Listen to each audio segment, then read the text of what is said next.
And now, our feature presentation. To infinity and beyond!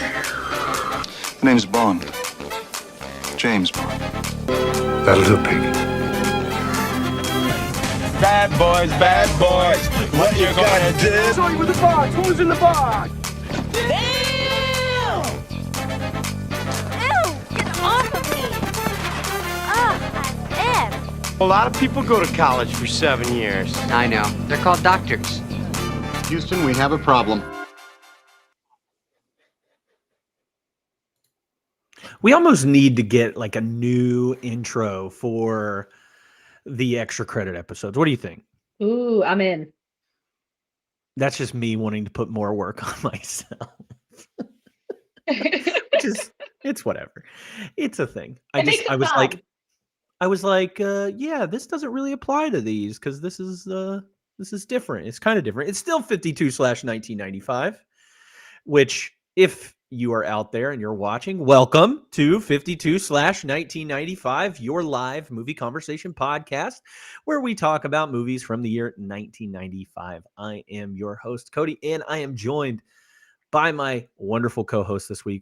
You've seen us a lot recently, but this is Alyssa. Welcome, Alyssa. Thank you for joining us. Happy to represent women here today. Hey, women. Glad you're Ladies. here. If this is your first time joining us, we do want to welcome you in. We're happy for you to join us today. Just to give you a little bit of a heads up, typically on our Sunday show, our once a week show, we do 52 movies from the year 1995. And we do those on those like themes, monthly themes. I like to have these themes going on. But every month we have a couple of movies that don't quite make our 52 cut. There are more movies that come out in a year than just 52 of them. And so we want to give them their due. Maybe we don't talk about them in the, as expansive or as much as we would like to talk about them like our other show, but we do give them somewhat of their due. And this month, our topic is called Who Run the World, made famous by Beyonce. And she always asks that question, who run the world, and who does run that world? Girls. That's right. It is girls, which means this month, all our movies are about women, and we're talking about 4 of them this month. Those movies are Waiting to Exhale, Boys on the Side, The Incredibly True Adventure of Two Girls in Love, and How to Make an American Quilt. So I don't know if any of you out there are watching have seen these. If you have, let us know in the chat. But Alyssa, I'm going to ask you first. Had you seen any of these movies or know anything about these movies before we started watching them? You watched every single one of them with me. So I did. And I know I had never, honestly, I hadn't heard of these movies before. I guess shocking. I know I missed out on a lot of 90s movies. But no, I did not have experience with these movies. I did know the line, "He's a good man, Savannah." And that I know it from social media and TikTok, but it comes from the Waiting to Exhale movie. But that is the literal only reference I have. Everything else, I knew nothing. So very, very net new here. No, that's great. And I mean, I'm a little bit with you on this one. I don't think I had seen any of these movies. Now I knew what to expect. We covered the Waiting to Exhale soundtrack, I think 2 or 3 weeks ago on our music podcast in the 52 universe. So we got to discuss it a little bit. We were wrong on a lot of what we assumed. Other than that portion there, the only other one that I had heard of and maybe briefly saw a little bit of was Boys on the Side. But I think that was one of those movies when I was growing up that I was not allowed to watch, or which is a very rare on here that I wasn't like, I didn't sneak out and watch anything. I don't think there was anything that, I just think it was one of those ones, and maybe my sisters watched it, both of my sisters, because it had Drew Barrymore in it, and she was kind of like the hot actress at the time, like everybody, and she was also kind of a wild child. But yeah, that's really my only experience. And the other 2 I had not even heard of at all. So It is what it is.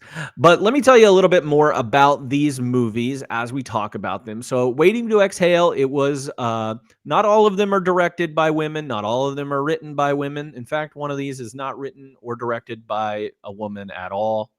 But some of the other ones are based on, are mostly written by women, at least. So, Waiting to Exhale was directed by actor Forrest Whitaker, Oscar-winning actor Forrest Whitaker. It was written by Terry McMillan, based on her novel. Boys on the Side was directed by Herbert Ross and written by Don Roos. So that's our only one that is not written by women or directed by women, not based on a book at all or anything. The Incredibly True Adventures of Two Girls in Love was written and directed by Maria Magenti. And How to Make an American Quilt was directed by Jocelyn Morehouse and it was written by Jane Anderson. And it's based on a book by Whitney Otto. So just to give you a little bit of background on those, let me tell you about their ratings real quick. I'm only going to do the Rotten Tomatoes ratings. So Waiting to Exhale comes in at 56% on Rotten Tomatoes. Aside, 73% on Rotten Tomatoes. The Incredibly True Adventures of Two Girls in Love is an 80% on Rotten Tomatoes, and How to Make an American Quilt is 62%. So, after I kind of go through some of that stuff, what are your thoughts? What are you thinking? I think I would agree on all of those Rotten Tomatoes scores. Yeah. I think that's spot on. Because I will say my favorite was The Incredibly True Adventures of Two Girls in Love. That one, I think that was the best. It was, I think, the most well written. There were some artistic directions, like camera wise, that I was kind of like, what are we doing here? But overall, I really enjoyed that one. I did not really enjoy Waiting to Exhale. I mean, it was fine. But of the four, it was my least favorite. So I mean, you know what? Honestly, I don't know if it was my least favorite. I think Waiting to Exhale and okay, we're getting a little. I don't want you to rank them just yet. I know I get asked for like a kind of a initial reaction to them, but don't rank them just yet. What do you? Okay, so all of these movies were written or at least written by women. Does the fact that Boys on the Side being not written by a woman, does that show through with that movie? Any? I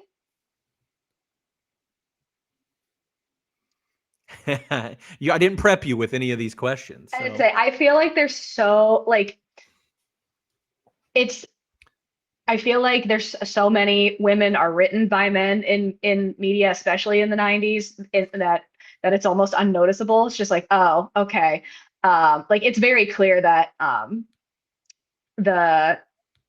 it's almost like when it's written by a woman, it's noticeable. When it's written by a man, it's not.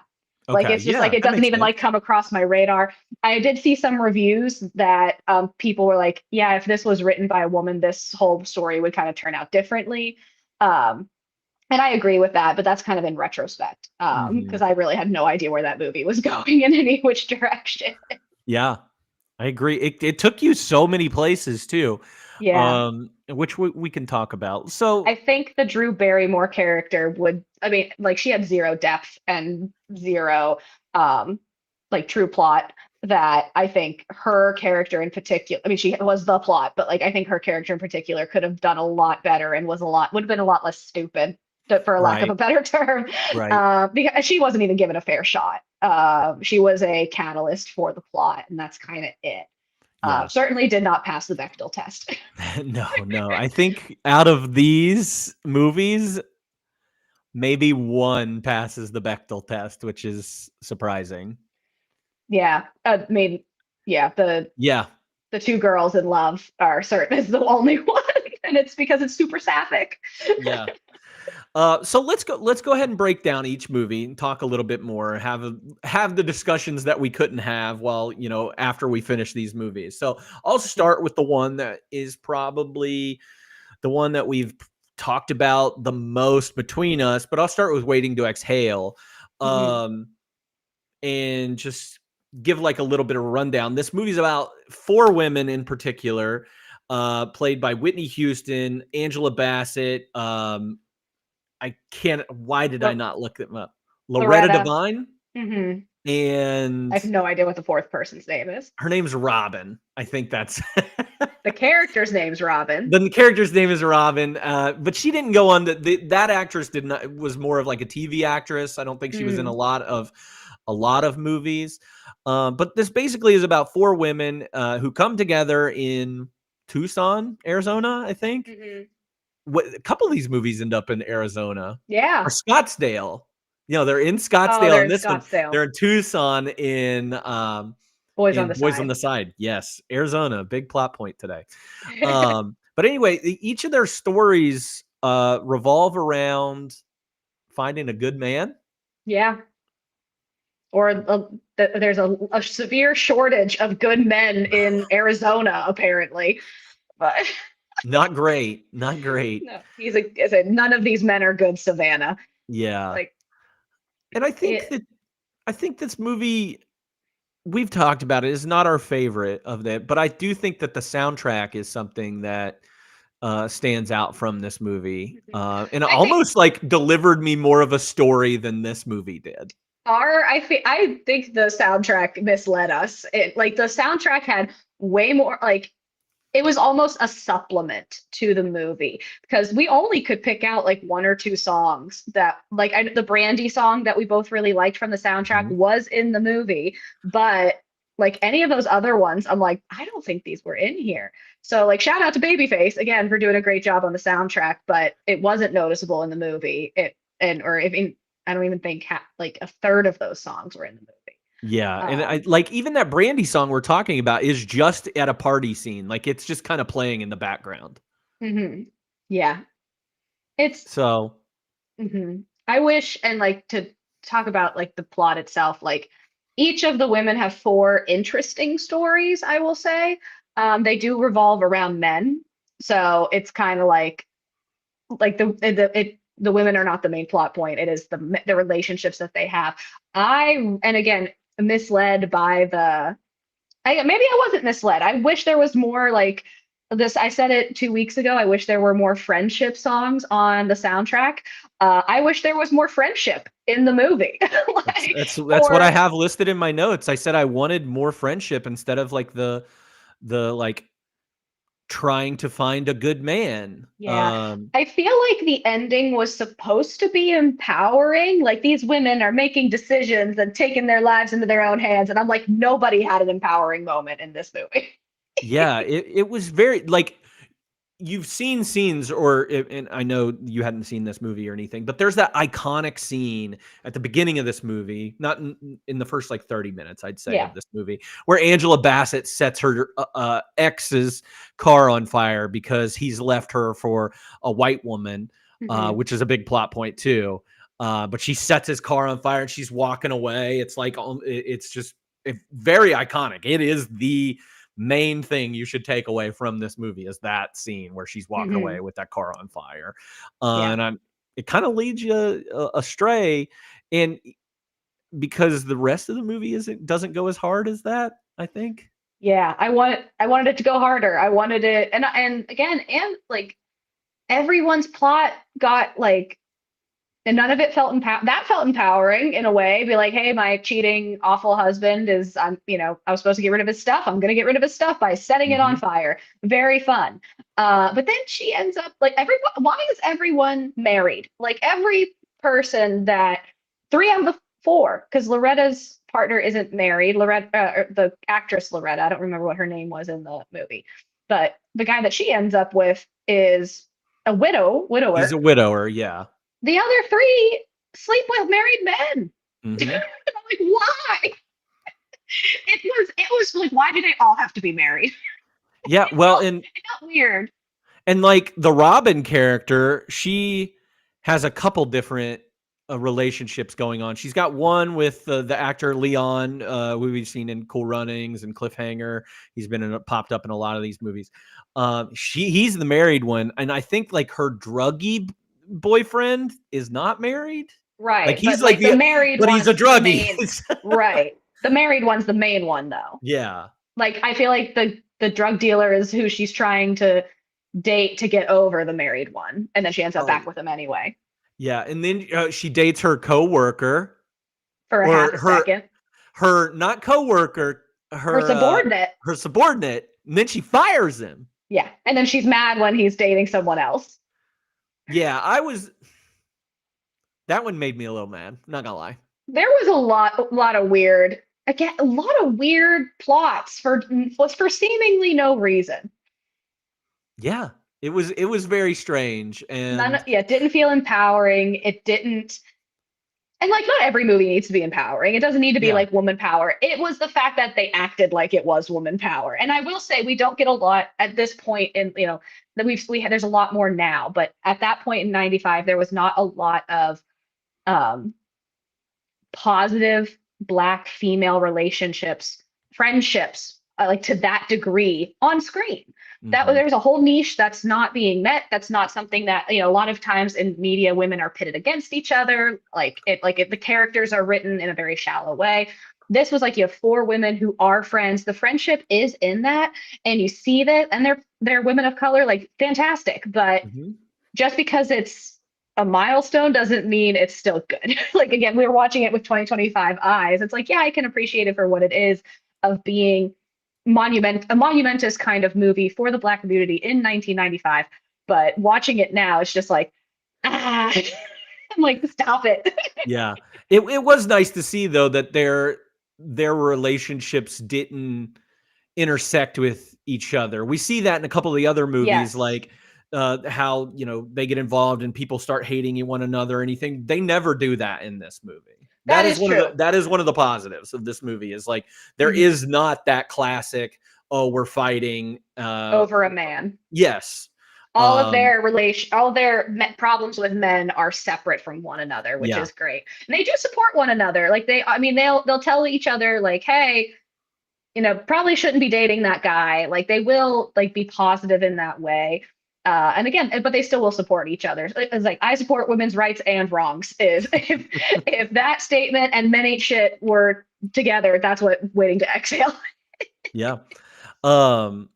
There was also here's the notes I put down. I put down soundtrack. I put Mhm. AMAB down because all men are bastards. AMAB? AMAB. Angela Bassett, who is probably the best actress out of all of these women in here. Mhm. Honestly, she kind of seemed a little one note to me. Mhm.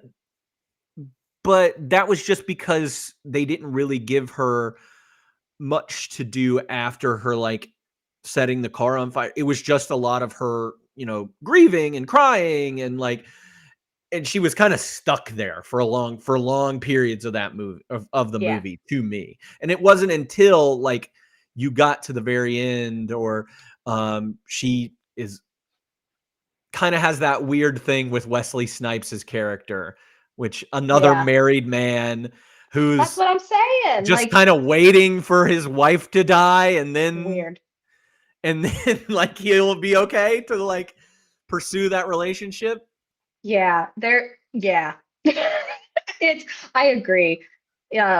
She is the best in this movie, but that doesn't mean it's a fantastic. I mean, the performance is fine, but I don't think she was given a lot. Like, That's like- what I'm saying. Like, yeah, it was the Angela writing. Bassett's incredible. Yeah.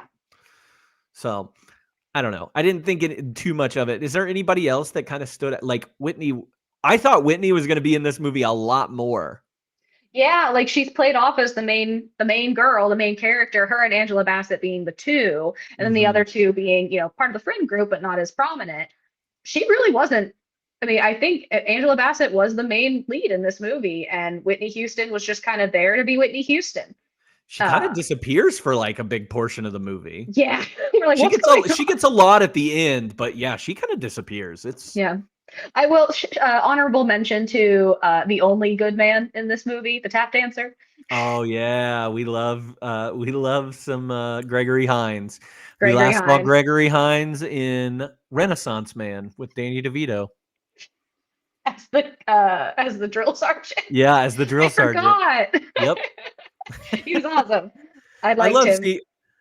I love seeing these things happen. Like Mhm. we have all these actors and actresses, and they kind of end up in a lot of different movies. Like Mykelti Williamson, who is the druggie boyfriend of Robin in this. That's Bubba from Forrest Gump. And then we actually see him in one of our other movies that we're talking about in How to Make an American Quilt. So he was booked and busy. He was booked and busy. It tells you who were the prominent stars of this time. Leon, I already mentioned, like he's going to show up he showed up in a couple other movies that we've watched. Donald Faison, most probably famous for being in Scrubs.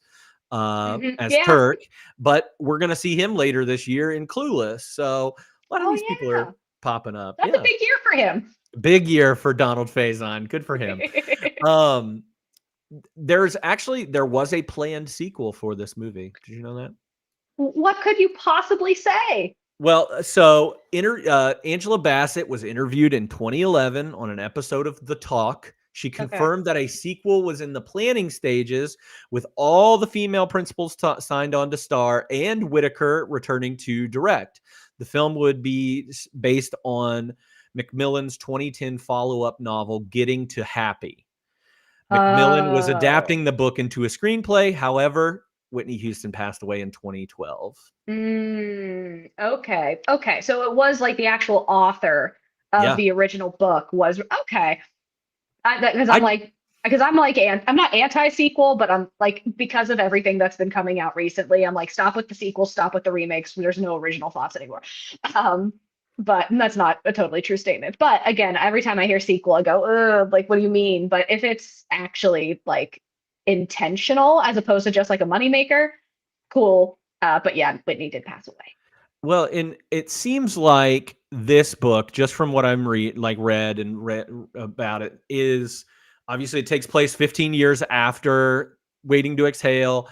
And they're in their 40s, they're in their 50s. So it's like completely different about like, and I'm thinking maybe it does focus more on the friendship and like them dealing with like, hey, we're older now. What do we do?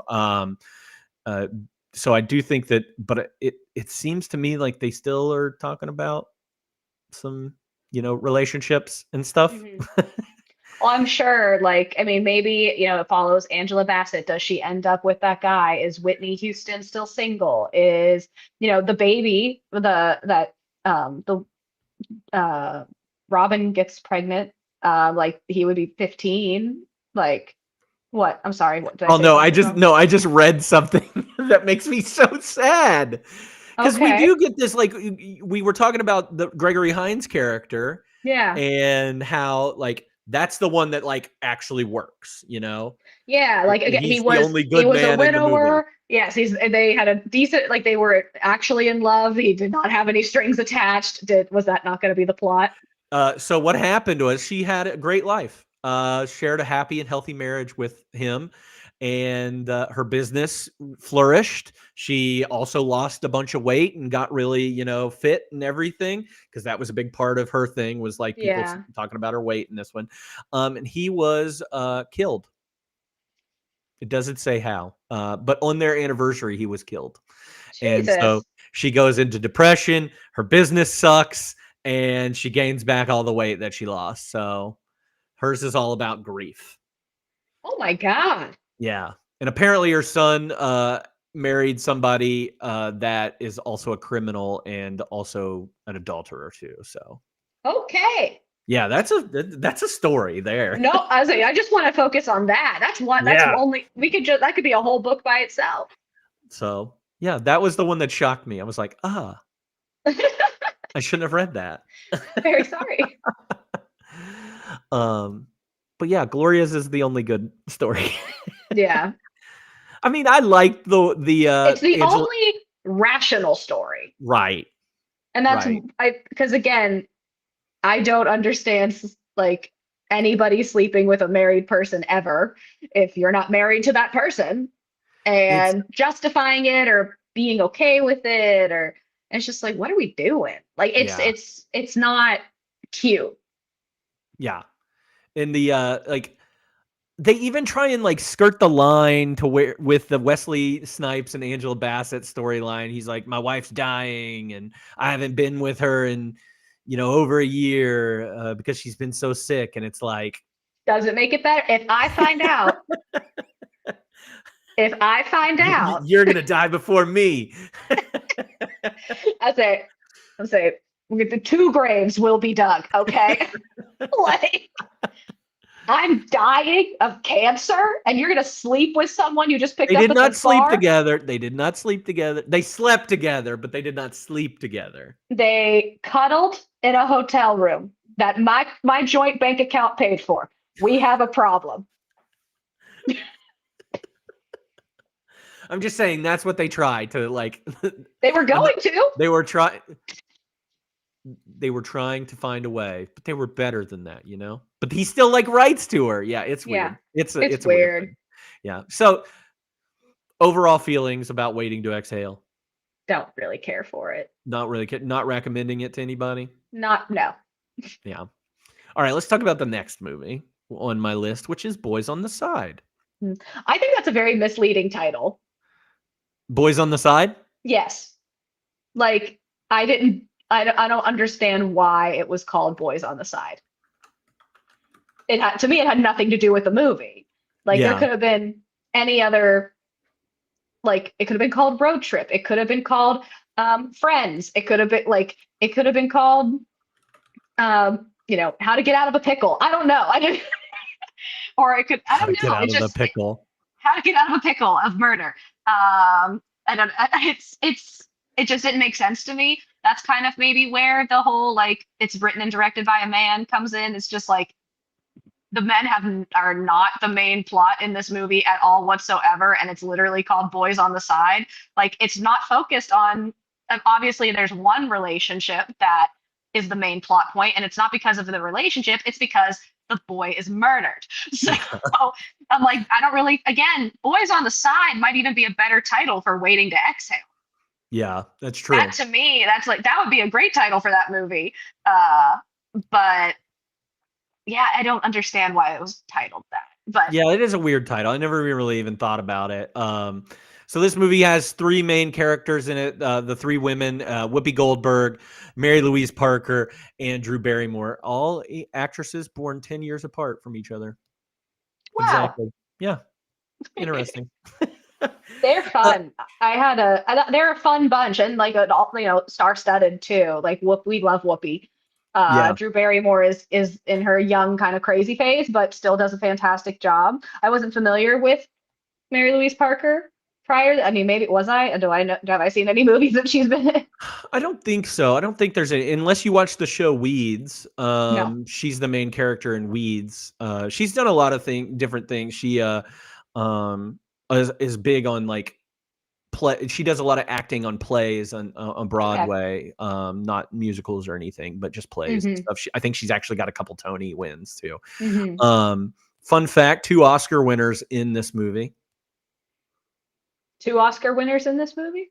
From this movie or just in this movie? No, just in this movie. Nobody won an Oscar for this movie. Is it Whoopi? It is Whoopi. Whoopi Goldberg won for Ghost, and Matthew McConaughey.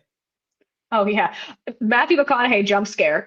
He looks like a baby. Crazy. As Abe Lincoln is his name in this movie. They named their child Mary Todd. They named their child Mary Todd, and it's so funny. This movie covers a lot of different like this one I felt like was more friendship, and yes, it does have like the tumultuous stuff in it, but this one felt more about actual friendship and also more about like found family than any of the others, I think. Yes, about like just 3 people who come upon each other kind of on happenstance, know each other like very loosely, and really form a bond and live together and take care of one another and look out for one another. Of course, they are driven together by an act of murder, but by accidental self-defense, murder, still murder, and they flee. Like they're like, yeah. And I like the fact that Drew Barrymore's the only one that got put on trial is crazy. It was like, are fingerprints not a thing yet? I mean, of course they are, but like not prominently. Like their hands were all over that bat. Yeah, it was bizarre that It was none of them. lot of It was a plot. weird plot point. Yeah. Loose plot hole. Yeah, there's a lot like stuff happening in that movie. Again, like Mary Louise's character has AIDS. Yeah. Again, Which- prominent hot topic of the early 90s, right? We've covered a couple movies that have AIDS as Philadelphia. Philadelphia being the big one. I remember when we did It Could Happen to You. One of the characters in there was HIV positive as well, and still very prominent thing, and still something I guess in the mid 90s after coming out of the 80s with AIDS obviously being a big epidemic or pandemic. I don't know what Epidemic. Epidemic. Mhm. Epidemic of AIDS, and people still not knowing enough about it Yeah. and not really having as much information about it. Like, can you have sex with this, and how do you have to do that, and how people view that? Or I think there was even a time when like Whoopi in the movie is like afraid to like touch her, or she finds out and then she like gets up from the bed real quick. I remember that. Well, even scene. on the door, I thought it was like a really tiny detail. The door of the hospital room, it says like warning, like infected patient.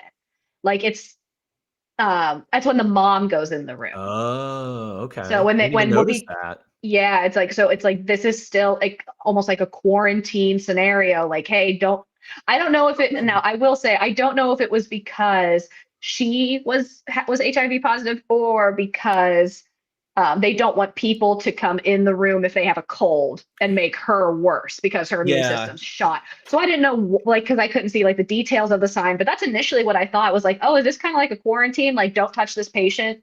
Because again, we don't know enough about these things yet, and it's still a scare. Yeah. And But- it's still, I mean, it's still a very serious thing, but it's still not, I don't feel like, and again, I'm not I'm not speaking as somebody who knows anybody or anything like that, but I do not feel like it's quite the death sentence that it once was. I think there's a lot of new medicine out there, a lot of procedures that people have been getting. And so it's not as, as scary as it was in the 80s and early 90s, apparently. Right. Well, I mean, it was being fully ignored in the 80s, and people were treated like lepers, and they're like, oh, if you get it, you deserve it. And that's obviously not the case, and a horrific way to go about that. So no, there is tons of medicine. There's preventative medicine. There is medicine for those who are positive. People live long, fulfilling lives, while still being HIV positive. So it's not the death. It still sucks. Still, your immune system's kind of shot, but I mean, it's not something that is like like you said, a total death sentence. Yeah, and this is I don't know of other times. Obviously, I don't watch a ton of movies. Like this isn't like the only genre movie that I'm watching, but like this seems like a different way to present somebody becoming infected with the HIV virus, and because it's one woman who she did get it, from a sexual encounter, but like it's not the one. It's not the stereotype that you would see in these movies. So I think that's kind of a different. It's a white woman, yeah, and it's from, like you said, a sexual encounter, not from needle use. And someone who seemingly is straight and seemingly put together and like poised, or maybe even like a stick up their butt kind of thing. Like, it's not, like you said, not who you would expect. And this movie is so interesting to me because it is so serious and yet so silly. Like the plot of, again, like picking up Drew Barrymore in Pittsburgh, murdering her boyfriend in like a funny way. I mean, not funny, but like the scene itself is comedy. Like because they don't kill him; he kills himself essentially. Yeah, accident. Yeah, they hit him over the head with a bat. Yeah, I think we don't actually really know if it was due to the head trauma and that's why he passed out, or if he, whatever. But he wasn't a good dude. It was self-defense.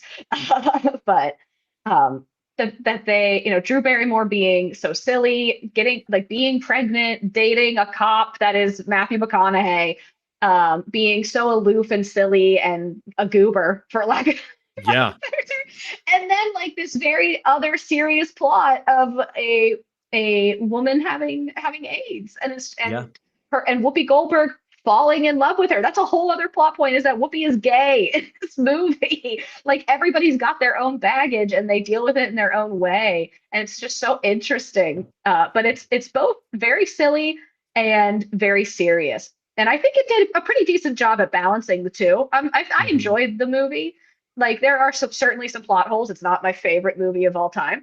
But I was like, I have no idea where this movie's going, and I enjoy that. Like, is in a good way. Like it was like, oh, the plot kept me guessing, and I didn't Yeah. know where we were going from here. And this is so funny and has their really sentimental moments. And like you said, a huge component of found family, Yeah. which is kind of a little more rare in movies. There's just like multiple characters, multiple people to jump in and help and be there for each other, and it was nice. Yeah, I really enjoyed the bar scene, like and just knowing like that is a part. Like it seemed like such a close knit community. It Hmm. seemed like I think that was a gay bar that they were playing at, but they had a straight Hmm. bartender, and the band was the Indigo Girls, which is an actual band. Was the band playing with Whoopi? I don't know. It just seemed cool, and it especially like when everybody kind of gathers around at the end. When Drew Barrymore introduces her baby, and you see all the Mary people in Todd. that. Yeah, Mary Todd, terrible. But you see all that found family in that room with her. Yeah. And as it circles around the room to everybody there. Hmm. Which is also one of my favorite scenes in this movie. Both times are Whoopi singing, because I think they Yeah. pack just like such an emotional punch. That last one, in particular, being the Roy Orbison song, Anything you want, or what's it "Anything You called? Want, You Got It." Hmm. You got anything you want, you got it. Which is, I mean, Whoopi's not the greatest singer in the world, but like But she's she's singing a still slow version of it. She's singing it very to her nice. friend. Oh my God, her friend's about to die, and she does Yeah. die. So that was good. But the scene that really got me was when she got the piano. Her friend gave her a piano because she Hmm. had to sell hers and hadn't been playing, and she sings a Superstar by the Carpenters. And the reason that's so important is because she talks about the straight-laced Mary Louise Parker character is, they're having a conversation about music, and she's like, oh, I just like, music like the Carpenters and everything. And Whoopi makes fun of her, essentially. He's like, the Hmm. Carpenters, like some white people shit. And so she sings Superstar, and I don't think she even knows that Mary Louise Parker is Mm-mm. behind her in that. So it's a very No. sweet moment, and you Hmm. obviously, that is Whoopi, kind of showing that she's falling in love with this Hmm. woman. And so I thought those two scenes were really good. Hmm. Fully agree. Yeah, this movie packed a lot into it. Like again, the music and the there's just so much happening, Yeah, and it did work out pretty well. yeah, I liked it. It went as many different ways that it went that I was not expecting. The way it ended and everything was kind of, I saw all this happening. The writing was on the wall Hmm. about these things. So yeah, I I liked think it. and I liked the ending. I think it was Yeah. that's how it should have ended. Yes, I agree. I agree. Hmm. I liked it a lot. Not a lot. I liked it. I had a good time. I was entertained. I Yeah, was of the surprised. surprised. Yeah, of the four, you might have liked it a lot. Of the four that we Yeah. not in your all-time favorites, but No, but out of these four, yes, it's definitely one of the good ones. Savannah. hmm. All right, let's anything else you want to talk about with the oh, I do want to bring up two things. Sorry. I was going through my notes again. Soundtrack. Oh, the soundtrack for this movie. Also, just like Waiting to Exhale, all women artists.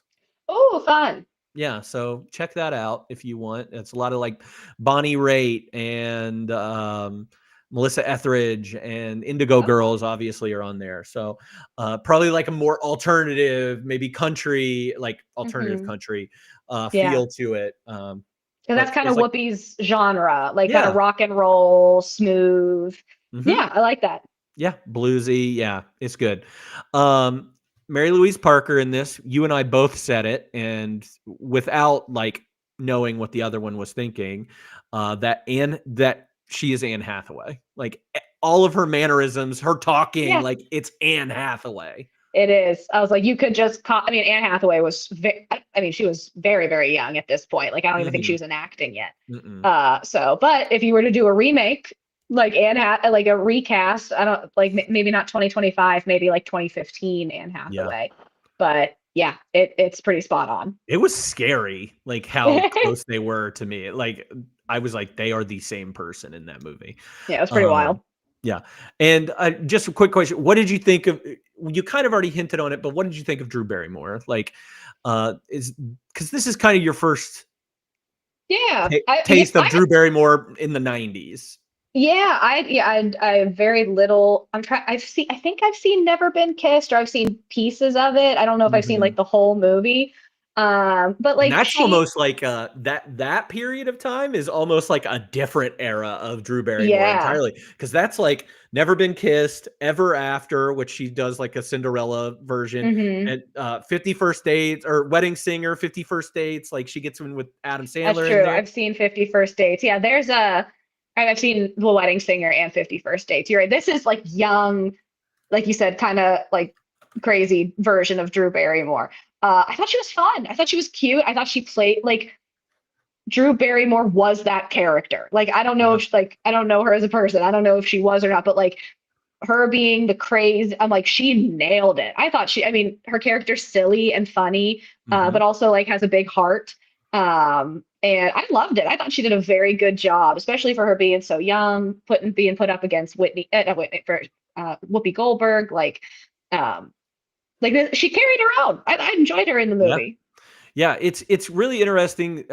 She has a weird 90s, and she's kind of the same character in all of them. Like Poison Ivy comes out in 92, which the song that we talked about on what the Poison Ivy. Yeah, it's that song is in this, but it's kind of about this lady named Ivy who is kind of a femme fatale and like takes down dudes. Bad Girls, which I watched last year, a Western kind of version of this, with some really problematic things going on in it, but she plays a character that is very much this character. She's in 3 movies this year. 2 of them we will cover this year, but one of them is called Mad Love, and it is her and Chris O'Donnell, and they're basically, she is this character again, just like crazy, freewheeling, and like hyper sexualized, and you know. I feel like if 500 Days of Summer was made in made in 95, Drew Barrymore would be Summer. Ooh. That'd be interesting. It'd be a completely different movie. It would, but that's the vibe it would be, you know? Yeah. Because that's it wasn't twee, it wasn't the Zooey Deschanel like it was in the 2000s. It was the grungy, cutesy, thin eyebrow girl. Yeah, she looks like a 20s movie star, like that with the short hair. She's got like the Betty Boop lips, like looking thing. She looks like Jean Harlow, like, and that's her vibe. But yeah, it seems like 95 is the last year of this version of Drew Barrymore. And then next year she's in Scream, and she's briefly in Scream, but it seems from that point on, that's when she goes to this like more mature films. She gets into the Charlie's Angels franchise and does some action movies. She does more comedy. So she's fascinating. I love her. I love Drew Barrymore. People make fun of her all the time, but like, I love her. She's great. Yeah.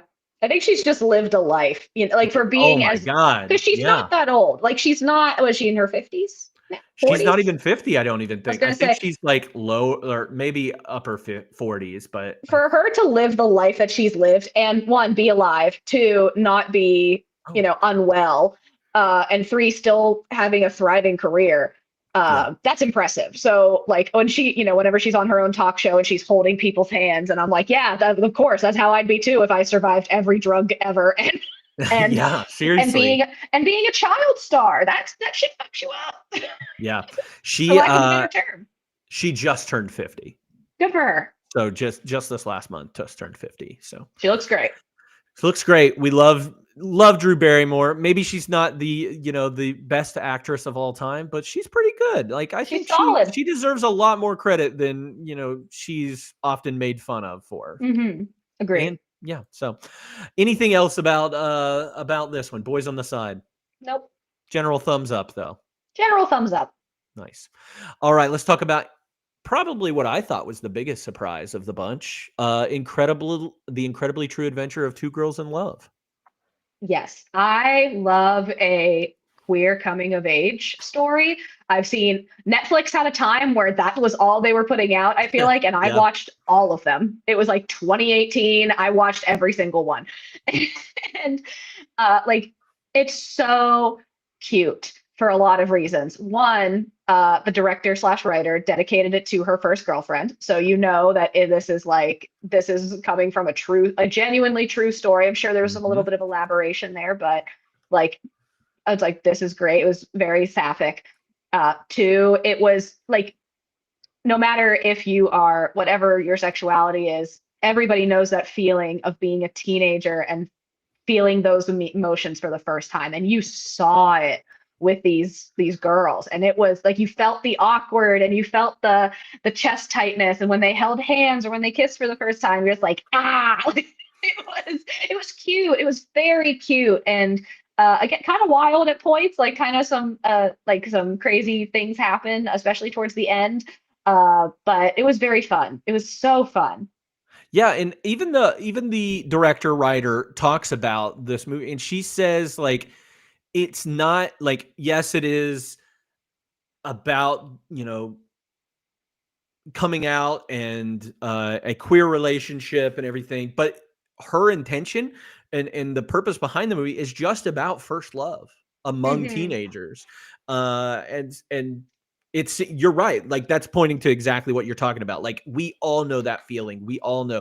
It almost feels like they're not even addressed. Like there are some characters in the movie that are talking about like, I think in particular, I can't remember the girl's name, Evie, Evelyn. Yeah.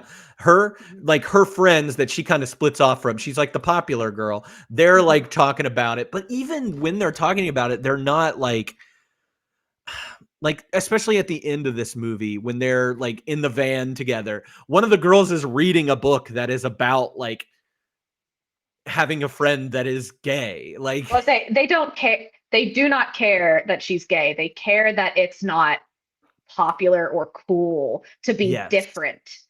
And yeah, they're like, oh, that's annoying. Like that's their response, is that they're annoyed, not because it's not cool, it's not popular, and they're cool and popular, and that's and Evie's like, hey, I'm trying to talk about some real life shit here, and these girls are just eye rolling her, and it's weird. I mean, not weird. It's something that we've all dealt with, and it's so funny too. Like as adults watching this movie, you see these two teenagers who are just so enthralled with one another, and that they're like, we're going to be in love forever, no matter what. We are going to be in each other's lives forever. And maybe 50 years from now, we'll see each other, pass each, come back to our high school reunion or something.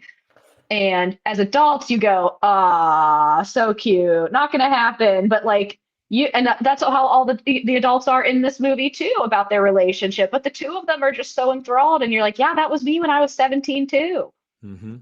Yeah, I also thought I thought this movie was going to go in a, the typical like romantic comedy fashion where there's like a breakup and there's all this, and it kind of doesn't get to that point. They kind of just stay in love. Yeah, they have fights. Yeah, they have little fights, but yeah, they're just together, and they never really like. I mean, I guess they call each other girlfriend at some point, but like it was so natural. Like they never like defined anything. No one was ever insecure about the relationship. They're just like, yep, we're together and this is great and we love each other and that's it. Yeah. And I love the family aspect of Randy in this. Like I like her like situation, whatever she's got going on at her home. Her two gay aunts and her aunt's ex-girlfriend, which is the most lesbian thing I've ever heard. Incredible. And that's the whole message, is that you like the one aunt says that, the one who it's her ex-girlfriend, she's like, you take care of each other, you have to, we have to. It's also wild to like watch back on these movies and remember that gay marriage was not legal. And I'm like, oh yeah, these are just life partners, or what we would call life partners. They can't get married at this point. Like they would be married if they could, but they can't. Right. So kind of crazy. I thought that they did a really good job of making this movie funny. When It was sweet, very it was sweet. very sweet, and there were definitely some moments where I was like, this could have been went a completely different way. Like even the husband of the The woman of that the Randy's of, having an affair with. yes, that Randy's having the older woman that Randy is having an affair with. Like even that kind of got played off as like comical in a way. Yeah, Like there were some because very serious moments. yeah, he's not mad that his wife is potentially gay. He's mad that his wife is cheating. Yes. He's like, I don't care what gender you are, I hate you. And he's like, and I don't care that you're a high school kid, I hate you. Yeah. And it was that, and you're right, and he's like a meathead, and he's like played off as stupid, but in reality, I'm like, yeah, I'd be pissed too. But it's played off very funny, and it's done so well and delicately too. I also love Regina, who is the person that works with Randy at the gas station, played by Dale Dickey. Dale Dickey has been in like, this is her first film, but Dale Dickey, you've seen her in something. I guarantee you. She's just been in a lot. She has been in so many things, and she's wonderful. Just a classic character actor that this is one of those people, like this is her 9 to 5 is to come in and act and be in this. I love Dale Dickey. She's wonderful, but she's that character that's like, yeah, first love, like go do it. Yeah. Like It's what a good it's such a coworker thing. Like, I don't give a shit what happens in your personal life. I'm just here to support it. yeah, I love her. Yeah, she's like, whatever, I'll man the cash register, go be in love and shit. And it's like, it's all of it's very cute. And yeah, it was a surprise. The only negative I have to say about the movie is that I did not like the camera close-ups. Those threw me off. Mm-hmm. Like they were just like when they were like Evie invites Randy over to her house to spend the night. The camera is like uncomfortably close. And I'm like, why? I don't need to see the inside of these girls' teeth. Like, I was just like, like there's some artistic choice, which again, I love an artistic choice in the movie. And this one I did not love. It was just, I was like, why are we so close? Yeah, that's actually what I didn't have that written down per se, but it is that same, like the 90s independent cinema is becoming like a big deal. This reminds me of some of those movies, even one like Clerks. This kind of reminds me of like the way Clerks was shot on, you know, maybe not with the most expensive cameras or done very well, but I'm going to try and get as much as I can out of it. Because even with those kind of weird shots that you're talking about, there are some very beautiful shots in this movie. Oh, like, yeah. When they're like laying in the grass next to each other and they're, you know, it seems cheesy now, but like they're facing different ways, but their heads are here. That was, any of that stuff's really good. The scene at the end where they're in the hotel room, when the doors open, they're in the doorway, and there's like everybody's there surrounding them. And I guess I don't know if it was done intentionally for this, but what I did read is that it looks like a marriage portrait. Oh, Yeah, you're right. I like that. So it wasn't intentional to be that, but it was an intentional shot because it says like they're on the threshold of adulthood, threshold of a relationship, their families, everything. So it wasn't necessarily supposed to be marriage portrait, but it was supposed to talk about that threshold and how they're just standing in the doorway kind of thing. But I like it that it's like the marriage portrait thing. That's very cute. I do love that. Yeah, it was a great. I enjoyed the hell out of it. It was very fun. Like it was very surprisingly fun. Like we weren't sure what to expect with any of these movies. It was genuinely a nice surprise. Yeah, I could see this movie being remade. Oh yeah, and obviously put in like actual queer actresses in this movie, and you know, maybe these people were at some, like maybe they are more fluid and with their sexuality than what is portrayed. I don't know, but yeah, I think this could absolutely be remade and done really, really well again. Although I like it as it is. Yeah, I think it's great. It doesn't need to be remade, but it could be. But it could be on Netflix. I also, this is just a side note, when they swear, was it a Walt Whitman book? They do talk about Walt Whitman. Okay, they like put Leaves of their right Grass, hand. yeah. They put their right hand on the Walt Whitman book and vow to love each other forever. And I'm like, that is the gayest thing I've I'm like, yes, go It's so good. girls. Yeah. I love that. I love that a lot. Anything else that you have about this one? I don't think so. Okay. Thumbs up. Thumbs up. We like it.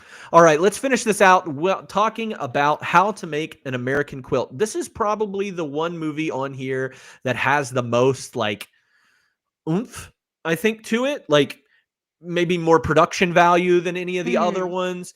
It certainly has quite a cast, and that's one thing that I will step on real quick. So this movie stars Winona Ryder, who has herself 2 Oscar nominations, Anne Bancroft, who has an Emmy, an Oscar, a Tony. She has the Triple Crown of acting awards. Also, Ellen Burstyn, who also has the Triple Crown, an Emmy, an Oscar, and a Tony to her name. Claire Danes, Emmy Award winner Claire Danes. Lois Smith, who is a multiple Tony Award winning. Gene Simmons, who is not from Kiss the band, but instead it's Jean, Jean. She has 2 Oscar nominations. She's also an Emmy winner. Kate Nelligan, also an Oscar-nominated star, 4-time Oscar or Tony nominee. Alfre Woodard has an Oscar nomination herself. She's got 2 Grammy nominations and 18 Emmy nominations, 4 of those being wins. Jared Leto, Oscar winner. In his first movie ever. It's 30 seconds. Yeah, Richard Jenkins, who you can't really tell that it's Richard Jenkins unless you know his voice. Richard Jenkins, best known for because he's kind of in like a camera scene, like it's like a camera within a camera. It's like an old footage thing. He's got 2 Oscar nominations and an Emmy win, and then finally Rip Torn, an Academy Award nominee and an Emmy nominated person. So, what a freaking cast of this! Just like tour de force of just actors. I didn't even mention Dermot Mulroney and Jonathan Scaich. And Maya Angelou. Oh yeah, Maya Angelou, who's like what, a Nobel Peace Prize award-winning like, author. My bad. I think I meant to write her down earlier and just forgot. Because she wasn't an actress. So I was like, oh yeah, whatever. It's Maya Angelou. Casual. Yeah. Yeah, she might have an award under her belt. But yeah, like this movie is primed to be the best movie of 1995. It was not. It was not. It was not. It was also, was it based on a book or no? Yes, this movie is based on a book. Yes. Go ahead. I was just going to say, I also have AMAB written down here as well. This one is very similar. The men in this movie are very similar to the men in Waiting to Exhale. As all men, as black men, white men, any creed of man, all men. All men are bastards. It's like, Men Ain't Shit. The sequel is this movie. No, I said it to you before. I was like, every grandma has some deep lore that involves a dude that doesn't come out for like 50 years after it happens. Like everyone's grandma has some kind of crazy lore, and this is that movie. It's just the lore is coming out. Yeah, it is crazy, and like it's told in this style, which I think is kind of popular right now, or in the 90s. It reminded me a lot of a movie that you haven't seen, but it's called Fried Green Tomatoes. And Fried Green Tomatoes does a lot of this, like back and forth storytelling, going back in time and talking about these women's lives. And this one does that as well, but you do it with a lot of different women who are all brought together to make a quilt. And they're making a quilt for Winona Ryder's character, who's about to get married. And so she's listening to all these different women's perspectives on relationships and what it means and what love means to them. Where does love reside? Is that where does love reside, I think. Yeah, and they each have their own unique patch on this quilt that describes that, and they tell their stories through these. It's kind of like a vignette style Yeah. Like, yeah, it's almost episodic. Mhm. Like each woman has her own little episode within this movie. And I think there were some that I liked better than others. Like I liked some stories better than others. Some were a little confusing. We talked about it, and I tried to, play devil's advocate with you a little bit. But like the main, like the grandma and the aunt, Mhm. sisters situation that, like she got with her sister's husband because her Yeah. husband was sick and dying. Again, It's yeah, let's stop sleeping with married people, especially if it's our sister's husband. I think that's a pretty simple concept. yeah, It was weird. I think it's just because I think about my brother-in-law. My brother-in-law is my brother. Like my brother-in-law. But Yeah. like he is my sibling. Like in my brain. That's kind of how I view in-laws, is that they are my sibling, just an extension of that. And it's icky to me. And it's icky for multiple reasons, but it's like more icky that it's a brother-in-law and a sister, and not, maybe it's because I have a sister, and not just like a rando man. yeah. Like if it was a rando man, it wouldn't be great. But to me, I'm just like, no, don't love this. I did not like that plot at all. That like made me uncomfortable.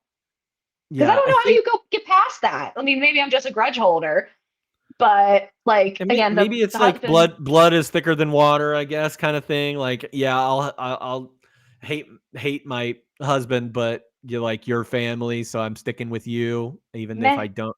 Yeah, but I mean, it does have a little bit of comedy with the like her throwing all the stuff and then putting it up on the wall as like a reminder, and then Yeah. her sister won't go in that room because of that. Like, damn. Yeah. And Um, like that's the thing.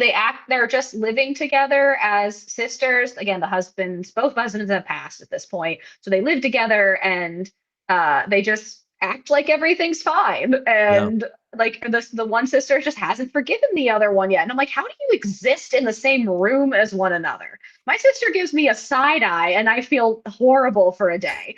Like maybe that's just me. I don't know, Yeah. I'm projecting a lot. I'm just was like, that plot, a sibling plot makes me very uncomfortable. I don't Yeah. like it. And that is just one piece of this puzzle too that I don't really love. Like even the Winona Ryder bit, I don't love that either. Like her going away for 3 months to write her senior, or not her senior thesis, her master's thesis, Mhm. and getting out of the house that her fiance is preparing for them, and then she gets mad when he shows up. Because she's going through all these like stories with these women, and like, is this the guy? Is this the one that I'm gonna get married to? Is this it for me, or is he just gonna do this thing to me that all these other men have done to my family? And Yeah. And she, cheats. She thinks that maybe he might be cheating. Yeah. And we never get an answer to that. And she just is like, yep, he's the one. And I'm like, what do you mean? Like, none of these women's examples of men would make me want to go back to a man. Yeah, they're all so bad. The ending doesn't make any sense. Yeah. Like they're all like, it's almost as if there's a statement, there's a saying that an empathetic statement rarely starts with "at least." Mhm. So it's like, my fiance and I are, having difficulties, and I'm actually questioning if we should get married. Well, at least you have a man. That is the whole movie. That is the plot of the movie. It's seriously. And Yeah. it's like, yeah, I think he might be cheating on me. Well, at least he didn't cheat on you with 100 women like the artist. At least he didn't cheat on you with your sister. With your sister. Yeah. At least he didn't, leave you after you birthed his 3 children. Like, at least he, wasn't a white man, who slept with the black woman and then just left her because he was only on screen for 30 seconds, Jared Leto. Like, That was a wild interaction too. He comes out because they like make flirty eyes at each other. and yeah, I'm he like, goes, okay, this I could don't be believe interesting. it's like, I don't believe in the whole master thing. Or I was like, what year is it? Like, It's like 1950s, and he's like, I don't believe in the whole master. And the girl, like in the movie, is master like, servant. servant thing, and she's like, I'm not a servant. You're not my master. It was so bizarre. I was like, if this was 1840, sure. Like, not this. It's Like, it was weird. It was Yeah. weird. There was a lot of weird. Again, I feel like everyone's, and this is like really unfortunate and sad, but everyone's grandma has a story like this, like where, oh yeah, like so and so got me pregnant, and we were married for 50 years, and he beat me all the time, and I'm surprised there wasn't a there domestic wasn't violence. one. That is I'm true. surprised. I'm genuinely surprised there wasn't a domestic violence. At least there wasn't that in it. plot. At least, right? Just stick with your contractor fiance and you'll be fine.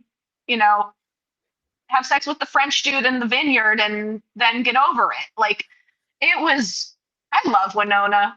Winona is one of my favorites. Anything that she does, I'm going to watch it and enjoy it. She is occasionally one note, especially in the 90s when it comes to being like, I even said it to you. I was like, she's very Reality Bites in this movie. Yeah. She's like, monogamy is stupid and we weren't meant to be monogamous and I was like, okay, Reality This Bites. movie has 3 Manic Pixie Dream Girls in it at some point in their lives. So it with Winona Ryder, Claire Danes, and Samantha Mathis, who I think probably is like even more important to that person, that archetype than anybody. I haven't made you watch that movie yet, but Pump Up the Volume. I need you to watch Pump Up the Volume with me. Mhm. She is the epitome of a Manic Pixie Dream Girl, but And she's then in this what's- movie as well. What's Maya Angelou's daughter's name? The actress? Alfred Woodard. Yeah, like she's a Manic Pixie Dream Girl too. Oh yeah, in this movie she In is. this movie. Yeah, in this movie is what I mean. Yeah. Yes, but Winona is the Manic Pixie Dream Girl of the 90s of the Yes. general life statement. Yes. Yeah, it was fine. I think- never want to watch it again. Yeah, I'm never gonna watch this movie again, and it'll go down as one of like the biggest Yeah. disappointment for me, just because of the cast and like Yeah. knowing that these people are so good. Like Ellen Burstyn is so incredible as an actress. That's the grandma. And I will Um, say the acting itself wasn't bad. I think No. everybody brought it to their role. They did what they needed to do, but it's just the writing. Yeah. The writing was bad. I think my favorite story of these was the woman with the flowers. That story, the garden. Mhm. I thought that was the best one. it's And the it most also is, interesting. and it also leaves us with questions too. Like, Mhm. like, did she end up sleeping with that woman's husband, or Mhm. did she just have a moment where he kept coming over and he was just a friend to her? Mhm. Because she was like, "I don't want to sleep with you." She basically she's told like, him that. She's like, "Are you trying to have an affair with me?" And he goes, "I guess I am." She goes, "Good night." She's like, "Get out of my house."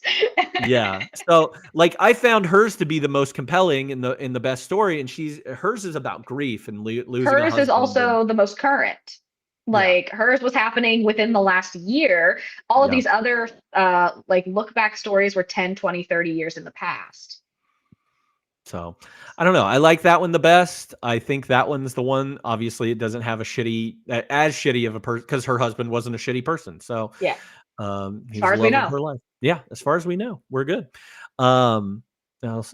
I just thought that was good, and also the Alfred Woodard's character doesn't really have like he's not a bad man. I think he's just I think he is a nice man that met her, and maybe they are soulmates. But he was also like, I gotta go.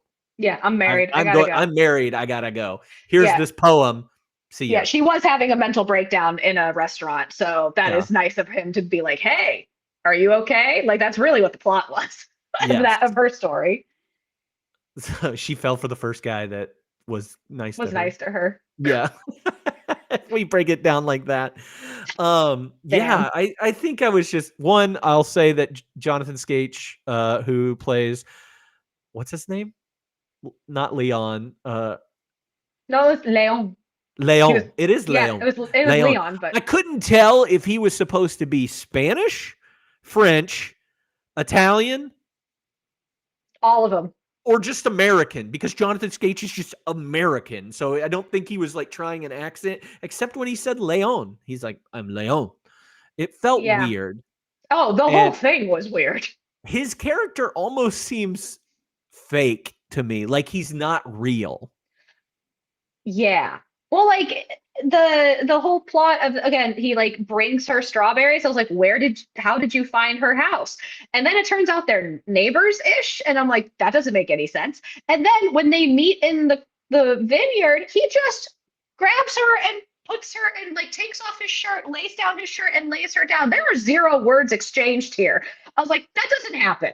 That doesn't, none of this happens. He seems like he's a figment of her imagination, and that's how I'm gonna play that. If her Honestly, grandma, but they acknowledge that he exists. yes. I was like, honestly, that'd be way more fun. That'd be a way better plot if he was I agree. fake.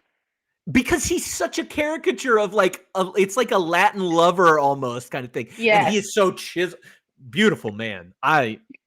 He was beautiful, and I hate that guy because of his character from That Thing You Do. I hate Jimmy. He's yeah. Like, because he also wasn't like, I wasn't rooting for him, you know? No. Like, I wasn't like, yeah, this guy seems to be interested in you, and he isn't, you're arguing with your fiance, and maybe this is, that's like that silly plot point of like, oh, this is your escape, and those never work out. Yeah. But like, I'm like, no, he isn't even your escape. He just seems weird. Yeah, and he just drives off at the end. Doesn't even get out. That man did not, like, never use the steering wheel. Is holding a box of strawberries while the car is in forward motion. 2 hands, not a hand on the wheel. He's just driving straight while eating strawberries, staring at her, and I was like, so wild. Like, where's the car crash? It's so funny. Oh This my movie was god. dumb. This movie was dumb. Thank you for the Lilo and Stitch quote in chat there from Sir Garlet. Thank you. I did want to acknowledge that I am reading those, so you're not the only one. Let's rank these movies. Let's finish up. Let's rank these movies. Mhm. How would you rank them? You can start. You can go 4 to 1, or you can go 1 to 4. It doesn't matter to me. I think I'll go number 1 is The Incredibly True Adventure of Two Girls in Love. That one was great. I enjoyed that. I would watch it again. Genuinely, I had a fun time. Again, I'm also a sucker for a queer coming of age movie. Mhm. Number 2 is Boys on the Side. That was fun. There was drama. I laughed. I cried. I mean, I don't think I cried, but it was good. I enjoyed it. The cast was great. Like, strong acting, silly, but had a fun time. I think neither of the I kind of want to tie them in last place. Mhm. I think I enjoyed Waiting to Exhale more than you did. Yeah.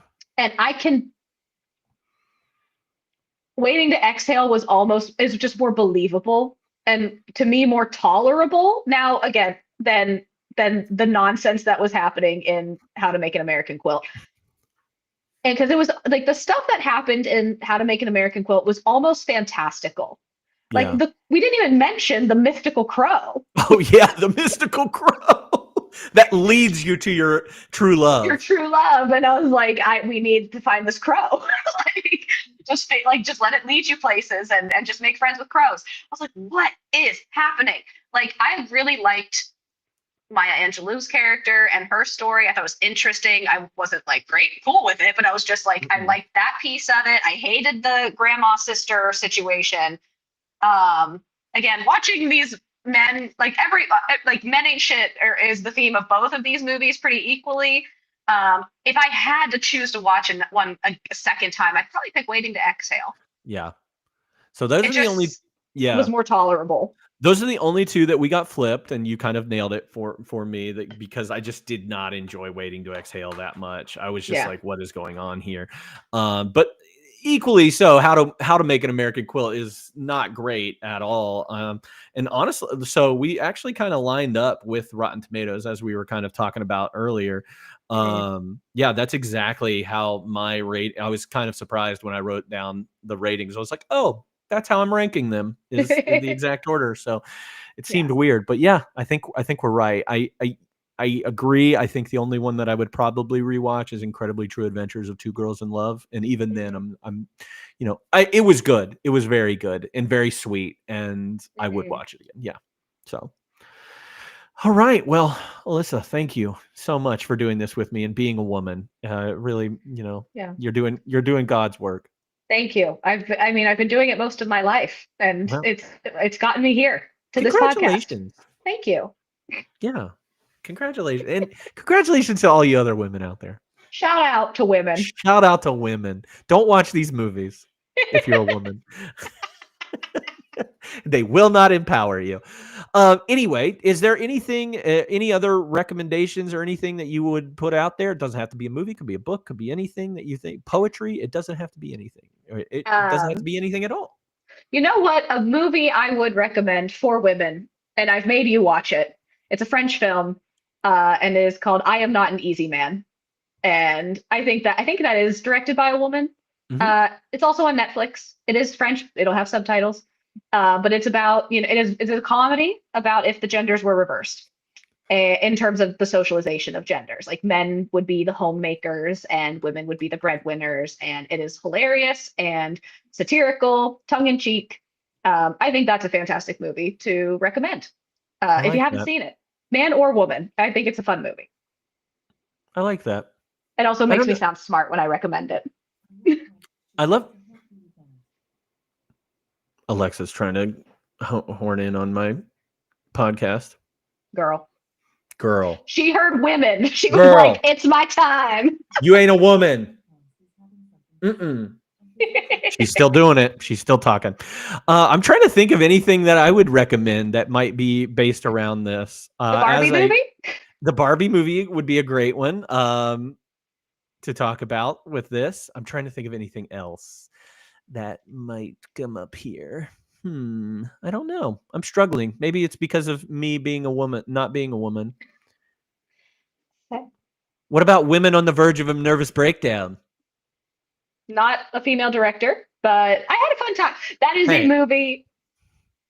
Almodovar, though. I'm telling you, that guy's got it. He knows. I did enjoy Women on the Verge of a Nervous Breakdown. That it was one of the reviews I read of that was like, we just need less. Like we don't need men in movies anymore. Was like the review I saw. That one was fun. That was, I say, if you haven't seen, what's his name again? Almodovar. Yes, if you've never seen any of his movies, that's a good one to jump into. Yeah, that's a great Very one. fun, very lighthearted. Silly. So yeah, that's what I would recommend. Any Almodovar movies. Or, Jane Campion, great one. Celine Sciamma, another great female director that's, she directed Portrait of a Lady on Fire. One of the, considered one of the best movies of all time. So check those out. We're big fans of Greta in this household. Oh yeah, Greta. I was gonna say Lady Bird, but then I was like, Lady Bird, Little Women. Great.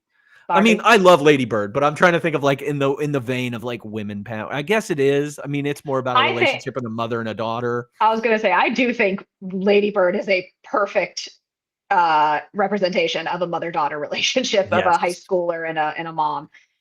It made me it was a little bit of a gut punch. And watching it, I was like, oh, but I liked it a lot.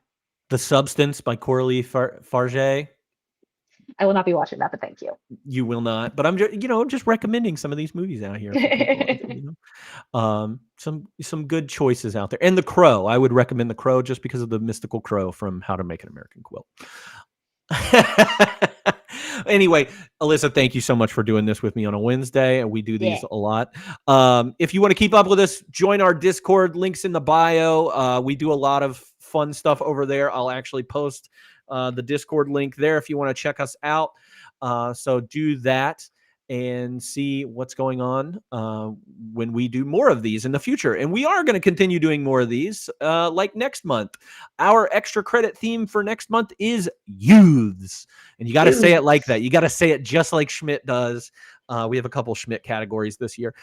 Youths, where all of our films are tackling the teens of the 90s in funny ways, in very serious ways, and in some strange ways. So we're talking about movies like Angus, Empire Records, Kids, the movie, which I will, TW on that sucker. If you do find kids, there's a lot of trigger warnings, so do look into that movie before you watch it. And then Hackers, and I think we'll have a special guest on for that episode as well. And that will be on April 30th. So looking forward to that one and watching some of these movies because they're fun. So it's going to be great. Other than that, thank you, Alyssa, and thank you to the 52universe. And we'll see you this coming Sunday, I think. We'll see you Sunday for Braveheart. Yeah. All right.